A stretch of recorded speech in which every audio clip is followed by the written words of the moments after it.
muscle up.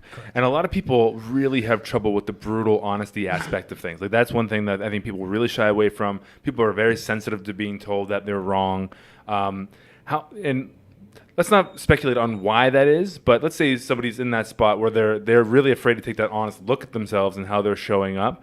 How can they confront that so they can start moving into these realms of trust and like really high performance? Well, two ways. Obviously, there's usually a leader of every meeting. There's a quarterback in every huddle, or there's the alpha person in every gathering, right? Yeah. So it's important that person is accountable right off the bat and is honest about the shortcomings and shows vulnerability, right? You got to open the door saying, I'm not here to pick on you. We all got problems. And like I talked about my coach at the beginning, the accountability is for the issue, not you.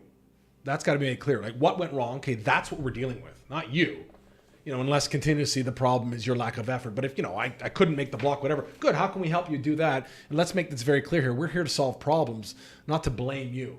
Okay. The honesty is about the issue. And the accountability is about the issue. I think that needs to be set the tone by whoever the dominant force is in the meeting, and they got to be hyper accountable at the beginning to let people know, oh wow, everyone's in on this, and it's not about me, it's about the problem. That's big, okay? But as you mentioned about the muscle, and this is why I called my talk Mastering the Skill of Trust, because it's a skill like any other skill. Skills need repetition. So, first time you teach someone to squat properly, let's use the word properly, they're not going to walk for 5 days because their hamstrings and glutes have just been destroyed. They've never done this, right? Yeah. Now they don't ever want to do it again. So what's the best thing you can do for them? You do it again, right? Like, let's be very clear here. But it's painful. Correct. So they got to have the carrot, realizing where we're trying to get to, and you need the leader that's sensitive to get them to that place. Right. So the sensitive guy that's teaching you for squatting isn't going to scream and yell at you to do it, but they're going to ease you back into that place and go, let's do it again, and get you to the place where you've built a little momentum, going, wow, I've gotten a little stronger at this, gotten a little stronger at this. My skill has gotten better, right? So you got to create the environment where. So you're exposing them to it. And you reward them for doing it, okay? Right. You reward them for that honesty big time. You praise them for the honesty. You praise them for squatting to a level that's going to rip their glutes and hamstrings up.